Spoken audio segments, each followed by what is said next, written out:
Bonjour. De nombreux cas d'accidents de la circulation enregistrés au Cameroun. Une crise anglophone persistante et des catastrophes naturelles sans précédent. Au Cameroun, le spectacle est triste et le peuple de Dieu en a marre et interpelle le Seigneur. Vous le verrez dans ce journal. Voilà pour le sommaire.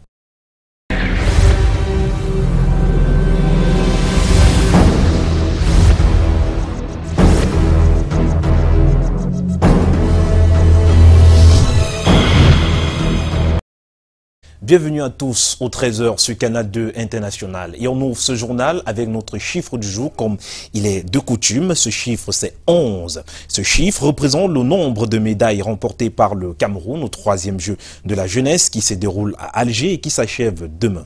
Parmi ces 11 médailles, le Cameroun enregistre une en or, 4 en argent et 6 en bronze.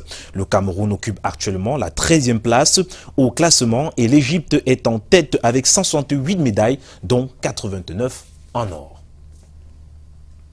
Et on en parlait tout à l'heure en titre, la crise anglophone, les catastrophes naturelles, les nombreux accidents de la circulation et des disparitions de personnes mystiques, voilà qui meuble le quotidien au Cameroun depuis un certain temps. Face à ces drames, Dieu est interpellé par les hommes pour maintenir la paix et la sécurité au Cameroun. À Loum, l'action est déjà lancée.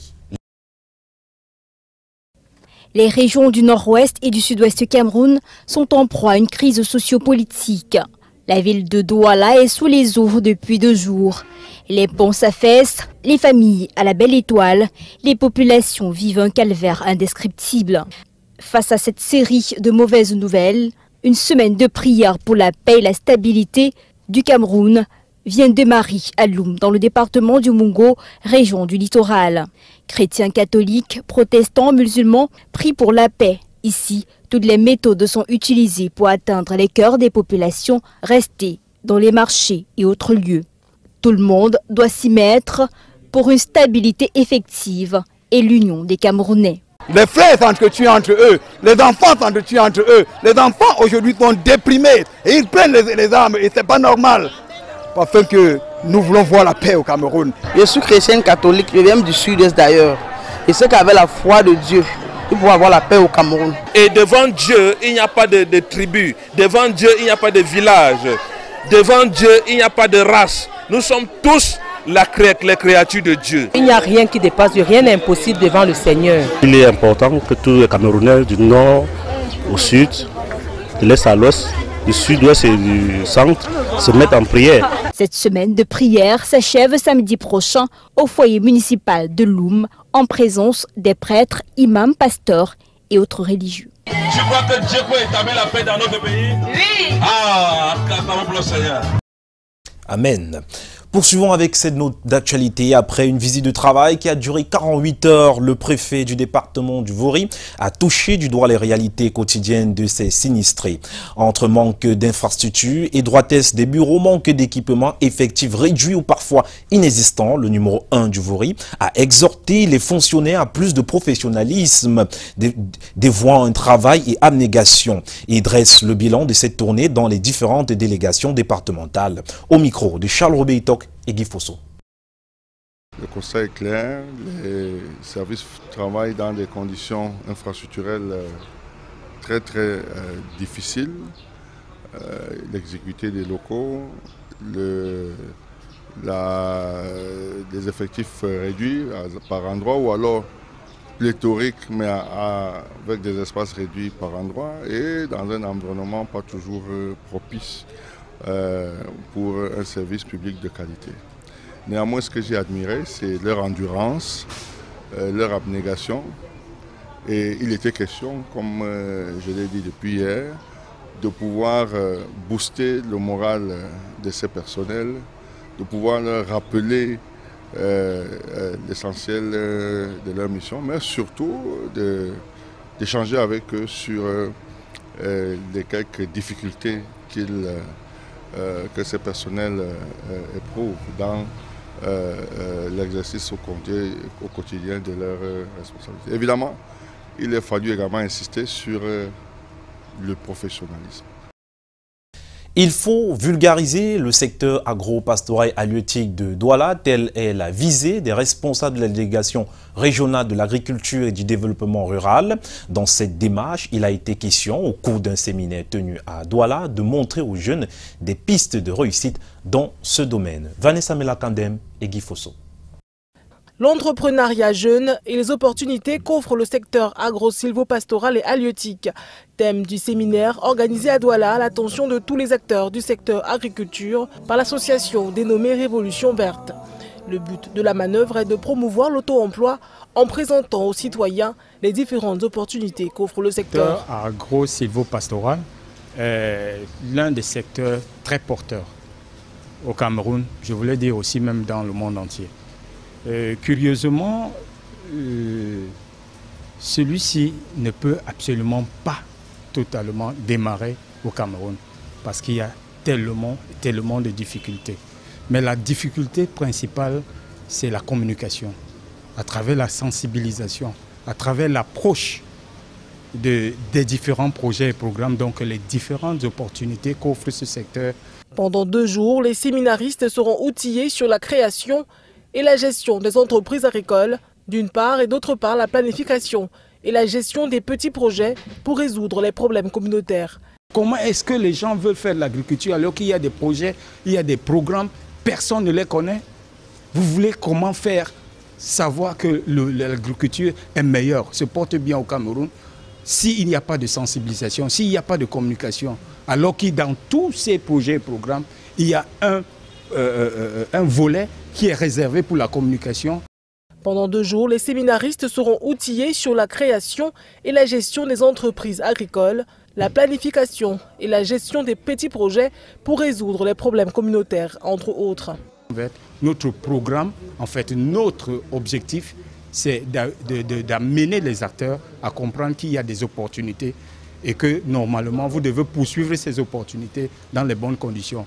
Interpeller le gouvernement à donner normalement, une fois de plus, l'opportunité à ces acteurs de pouvoir bénéficier de ces opportunités.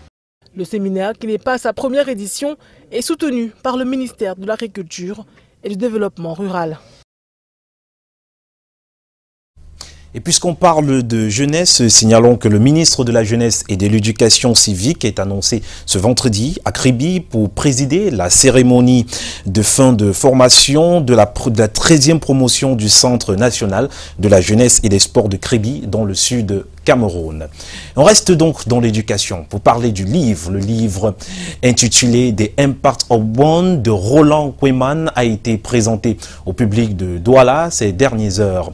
L'occasion a été donnée à l'auteur de parler du leadership d'impact. Les nombreux invités ont été conviés à réveiller en eux le champion qui sommeille. Reportage Mireille Flodé Fofoso. Le leader n'est pas toujours celui-là qui donne des instructions, mais celui qui peut impacter sur la vie des personnes autour de lui. Un enseignement retenu par de nombreuses personnes présente ce 24 juillet au Castel Hall de Douala pour la présentation du livre The Impact of One, une œuvre autobiographique. J'ai voulu partager mon parcours, si ça peut inspirer, motiver, parce que si on regarde les livres de leadership, de développement personnel, c'est beaucoup plus l'Occident, c'est l'Orient aujourd'hui, et souvent dans le contexte, alors que mon histoire, mes camarades sont dans la salle, ils savent que j'étais à Moutengene, j'ai grandi à Moutengene, que j'ai fait le cycle de Douala Koumassi. Nous avons une mauvaise définition ou une définition erronée de ce que c'est que le leadership. La plupart du temps, quand on dit leader, nous on voit des chefs, des titres et des fonctions, et ça c'est dangereux. On voit, alors qu'un leader c'est un serviteur. Ça n'a rien à voir avec la position, la fonction dans la vie. Chacun de nous peut être leader. L'auteur du livre, Roland Kweman, a profité de la présentation de son ouvrage pour faire un coaching sur comment devenir un leader d'impact. Ce soir, j'ai encore appris beaucoup de lui et je pense qu'au sein de l'association dont je suis le promoteur, je vais faire l'effort davantage d'être un leader d'impact à travers les enseignements que j'ai reçus ce soir. Il faudrait qu'à travers ce séminaire, que beaucoup de personnes puissent commencer à impacter la vie des autres, parce que ce que nous venons de suivre tout à l'heure est extraordinaire. Et j'ose croire qu'au sortir d'ici, nous serons tous capables de pouvoir apporter du nécessaire à ceux qui ont besoin, de pouvoir accompagner véritablement la jeunesse à découvrir le meilleur d'eux-mêmes et en bref, de changer la vie des gens. Il a insisté sur le fait que les jeunes doivent éviter d'être des défaitistes, toujours croire en eux. On a beaucoup de masters, les enfants vont beaucoup à l'école, on a beaucoup plus de diplômes dans la connaissance livresque, on a moins de compétences, on est très loser, on est perdant dans notre façon de faire. Donc moi je vais encourager les jeunes à travailler sur les deux aspects de skills, c'est-à-dire juste le digital, d'avoir tous ces skills. C'est vrai, les nouvelles technologies nous donnent pas mal d'opportunités, mais il ne faut pas qu'on oublie l'essentiel. Et enfin, il est important d'avoir l'état d'esprit et le mental de gagnant. Après la séance de Douala, l'équipe de Roland Kouemen met le cap sur Yaoundé pour une autre présentation. Un livre de Roland Kouemen que je vous recommande d'ailleurs. Allez, ces notes avant de nous rendre à Yaoundé, c'est en santé. Les opticiens du Cameroun sont en conclave de ce côté-là ce vendredi. Les travaux ont pour cadre le siège de l'Ordre national des médecins à Ngoleton. La suite du 13h, c'est à Yaoundé. Avec vous, Delphine Fonkouteni. Bon après-midi. Bon après-midi à tous. On poursuit justement à Yaoundé avec plein d'informations. La lutte contre l'exploitation inégale du bois se poursuit au Cameroun. Pour être plus efficace dans ce combat, les acteurs du secteur ont lancé hier la deuxième phase du projet de mise en œuvre du système de vérification de la légalité du bois et des forêts communautaires au Cameroun. Plus d'informations avec Karel Meza Tchatoya et Luc Vondo. On ne le dira jamais assez. La coupe illicite et l'exploitation illégale du bois sont à l'origine d'énormes pertes enregistrées dans le secteur forestier, surtout sur le plan économique. Aujourd'hui, on estime à plusieurs milliards de dollars de l'argent perdu du fait de l'exploitation forestière illégale. Les forêts communautaires aussi jouent un rôle important parce que ces forêts sont gérées par les communautés démunies et les communautés faibles.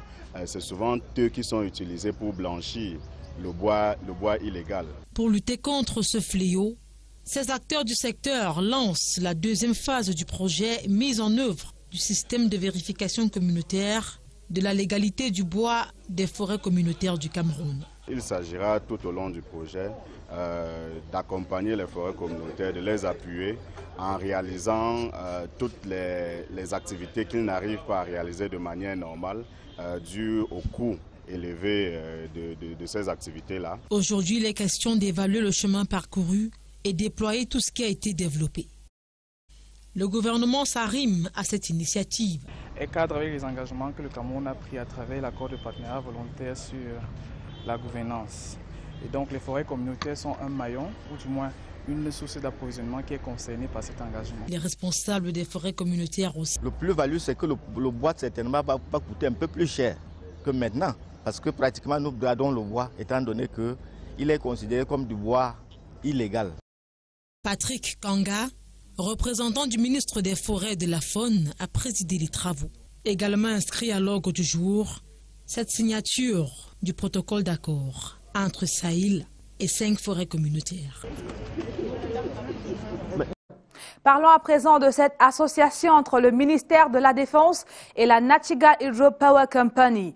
Les deux institutions ont signé hier une convention de partenariat visant la sécurisation d'un site d'aménagement hydroélectrique de Nachigal Amont, dont les travaux démarreront dans quelques jours seulement. Le compte rendu avec Alain Gislin Kanga et Serge Alozebou. La sécurisation du site d'aménagement de Nachigal Company sera assurée par les forces de sécurité et de défense. C'est la résultante de l'accord de partenariat signé entre le ministère de la Défense et la Nachigal Hydro Power Company. La sécurisation se fera pendant les phases de construction et d'exploitation et surtout dans le respect des droits de l'homme. Et je suis très heureux de pouvoir signer aujourd'hui cette convention avec Monsieur le ministre de la Défense, qui permettra de sécuriser le site de l'aménagement hydroélectrique lui-même, le site du chantier de la ligne d'évacuation d'énergie et également la cité d'exploitation de NHPC à Batchenga qui abritera les opérateurs de ce futur aménagement. Pour ce projet structurant qui consiste à concevoir, construire et exploiter pendant 35 ans un barrage et une usine hydroélectrique de 420 MW sur le fleuve Sanaga, le ministère de la Défense garantit un encadrement et une vigilance pointue des forces de défense. Par cette convention, le ministère de la Défense s'engage commettent en permanence personnel et matériel nécessaires en volume variable en fonction de la situation pour la sécurisation de l'ensemble des sites concernés. Concrètement, un dispositif supervisé au niveau stratégique par le chef d'état-major des armées sera mis sur pied dès la signature de la présente convention. Le projet Natchigal, porté par l'IFC, l'EDF et l'État du Cameroun, va générer 1500 emplois directs, dont 65% d'emplois locaux. On poursuit avec cette note d'information. Le Cameroun vient de recevoir de l'Arabie Saoudite un don de 100 tonnes de dattes. Ces fruits très vitaminés sont un acte de bienfaisance du Centre du Roi Salomon pour l'action humanitaire. La réception officielle de cette date a eu lieu hier jeudi à l'ambassade d'Arabie Saoudite à Yaoundé. L'ambassadeur Mohamed Ben Suleiman a signé les documents de la rétrocession avec le directeur de la communication du ministère des Relations extérieures, Aoudou Garba. C'était en présence des ministres de l'économie, de la communication. Ce don habituel du royaume saoudien sera distribué aux 10 régions, aux populations des 10 régions au Cameroun dans les prochains jours, signe d'une bonne coopération entre les deux pays. La culture du don de sang au Cameroun reste une pratique peu fréquentée. L'acte 3 du SAGO 2018 a mis le sujet en débat hier à Yaoundé, une occasion pour le programme national de transfusion sanguine aux côtés de la centrale nationale d'approvisionnement et consommables médicaux essentiels de sensibiliser davantage les curieux. Laetitia Debilan et Michel Foucault. Combler le déficit de poche de sang en donnant régulièrement son sang pour sauver une vie en période d'urgence ou de détresse est une pratique volontaire régulièrement exercée par Parfait Sopnan. J'ai donné le sang simplement parce que je veux sauver des vies et personnellement j'ai des amis qui sont hématiens. J'ai quand même ce souci-là de les aider. Il ne faudrait pas qu'un jour ils meurent à l'hôpital alors qu'on m'avait demandé de donner mon sang. Je n'ai pas donné et puis on arrive à l'hôpital, on n'a pas trouvé le sang. Selon les chiffres communiqués ce 26 juillet 2018 au Salon de l'action gouvernementale par le Programme national de transfusion sanguine, ils sont environ 22 000 donneurs bénévoles, soit 1/10 seulement du nombre requis pour couvrir les besoins du Cameroun, estimé à 400 000 poches de sang par an. C'est difficilement que l'offre peut atteindre 91 000 poches de sang. Nous voyons qu'au Cameroun, la culture du don de sang n'est pas encore bien impliquée, n'est pas encore bien implantée. Et donc, nous saisissons ces opportunités qui nous sont offertes dans les médias de rappeler, d'inciter les Camerounais à aller dans les formations sanitaires à l'effet de donner de sang pour sauver des vies. Plusieurs critères de sélection font du Camerounais lambda un donneur potentiel de sang, parmi lesquels la bonne santé. A contrario, consommer des médicaments achetés dans des conditions présentées ici par la Centrale nationale d'approvisionnement en médicaments et consommables médicaux essentiels, CNAME. Le médicament de la rue tue, je préfère le dire de manière simple et nette, ça tue. Parce que c'est mal conservé et c'est détenu par des gens qui ne sont pas habilités à le faire. Cette vente-là, elle existe, elle se fait au vu aussi de tous, alors que le médicament est encadré par des dispositions législatives et réglementaires. Il fallait le salon de l'action gouvernementale pour qu'on comprenne quels sont les efforts que le gouvernement fait pour rendre le médicament disponible et accessible. Le don de sang, acte humanitaire et citoyen, est le thème choisi pour cette conférence débat tenue ce jour au Salon de l'action gouvernementale SAGO 2018. Monsieur. Dans la page des activités liées à la présidentielle 2018 à Yaoundé, c'est celle d'un parti politique qui n'a pas investi de candidat à la course pour la présidentielle, mais qui se déploie néanmoins pour le 7 octobre prochain. C'est la majorité patriotique républicaine MPR qui appelle de tous les vœux les Camerounais inscrits sur les listes électorales à retirer leur carte d'électeurs et d'aller au vote. Pour l'instant, le MPR ne donne pas de consigne à ses militants, dont certains étaient rassemblés devant le bloc administratif du marché Mokolo hier ici à Yaoundé. Le président du MPR le précise au micro de Rodrigue Tanguay et Bertrand Tassé.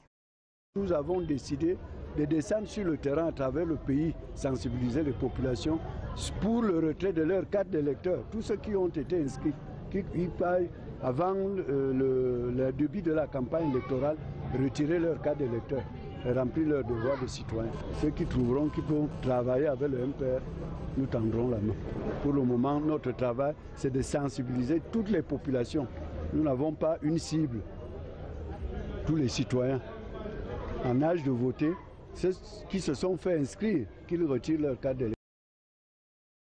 Culture, l'artiste musicien français Dadju est au Cameroun. Le prince Dad sera en concert demain samedi au Palais des Sports de Yaoundé. Mais avant, il a été accueilli hier à l'aéroport international de Yaoundé-Nsimalen par ses fans et les membres du comité d'organisation de cet événement. Plus de détails dans cet élément réalisé avec Hubert Noutier. Des selfies pour immortaliser la rencontre avec le prince Dad.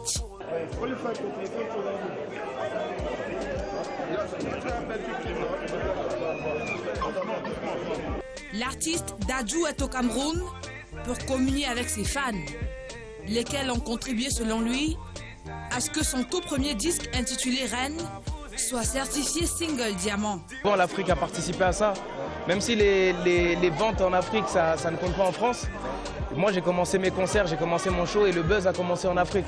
Donc c'est important pour moi de tout le temps revenir et de rendre la monnaie de la pièce. Le chanteur de R&B français qui foule le sol du Cameroun pour la toute première fois sera en spectacle ce 28 juillet au Palais des Sports de Yaoundé. J'en ai beaucoup entendu parler, Gims il était là, il m'a dit comment c'était, donc voilà, pour mon premier show je réserve pas mal de surprises. Dadju promet de satisfaire le public de Yaoundé tout en reprenant les chansons des artistes camerounais, en l'occurrence locaux. Ben moi j'aime beaucoup locaux, j'aime beaucoup ces sons. J'ai jamais eu l'occasion de le rencontrer personnellement, mais j'aime beaucoup ce qu'il fait. Donc moi quand j'aime quelque chose, je le partage. Tu vois. Donc voilà, et je pense même que je vais m'amuser à rejouer ces sons sur la scène. Dadju sera également sur la scène demain samedi avec son ami et frère Franglish, tous deux accueillis ce 26 juillet à l'aéroport international de Yaoundé-Nsimalen.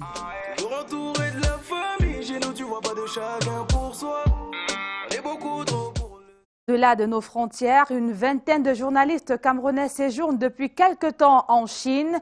C'est en faveur d'un séminaire organisé par l'Empire du Milieu pour présenter ses potentialités.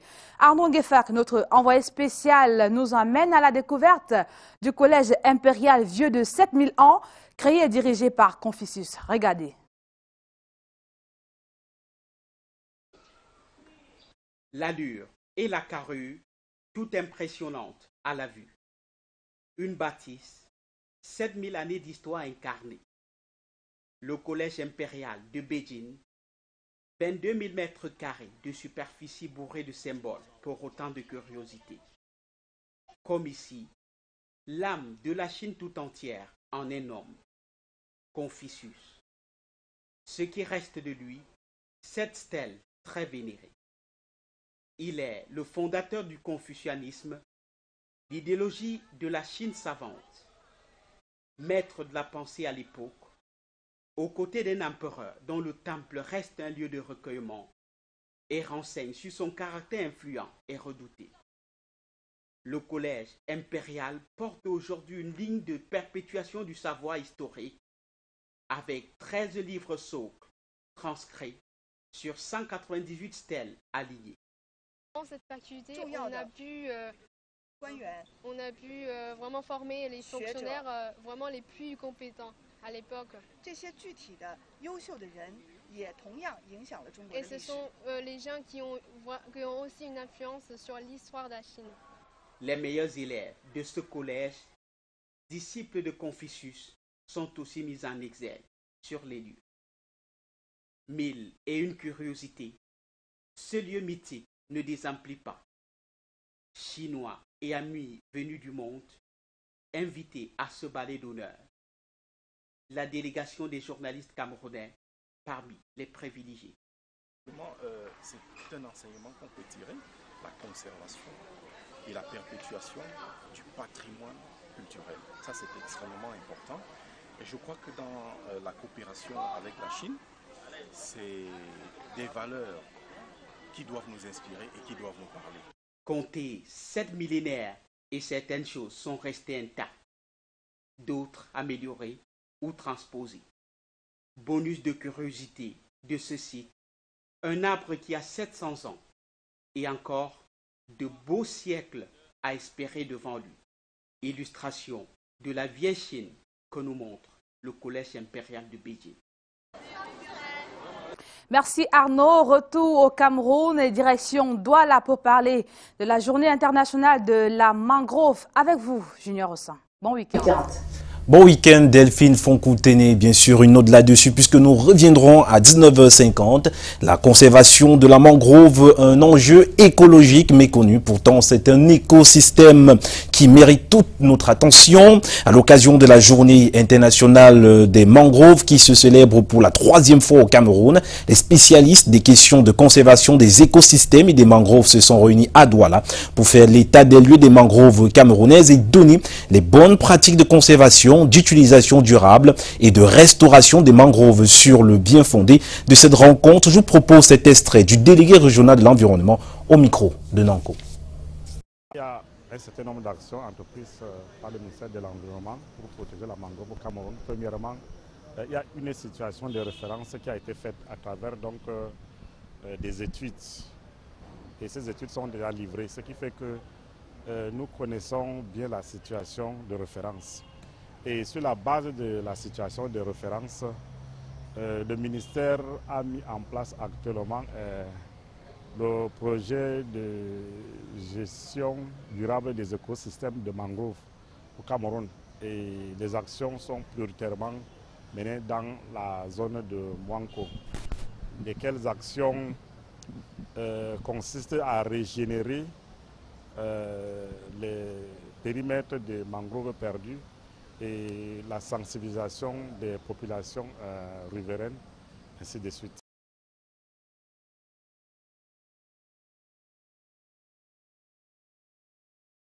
Deux notes avant de refermer ce journal à l'étranger. Le 10e sommet des BRICS qui a débuté le 25 juillet dernier à Johannesburg s'achève ce 27 juillet 2018, donc vendredi. Les dirigeants brésiliens, russes, indiens, chinois et sud-africains réunis en Afrique du Sud s'expriment sur le renforcement de la collaboration des BRICS au niveau politique, économique et social. Notons aussi que la guerre commerciale de Donald Trump est au cœur de ce sommet des BRICS qui signifie Brésil, Indochine, Afrique. Autre note, et on ferme le journal, c'est en sport, tournoi de qualification pour la CAN des moins de 17 ans, Tanzanie 2019. En Guinée équatoriale, le tirage au sort initialement prévu ce vendredi est reporté au lundi 30 juillet 2018 au Hilton Hotel de Malabo. Voilà, c'est tout pour le 13h sur Canal 2 International. On se retrouve lundi à la même heure. Au revoir.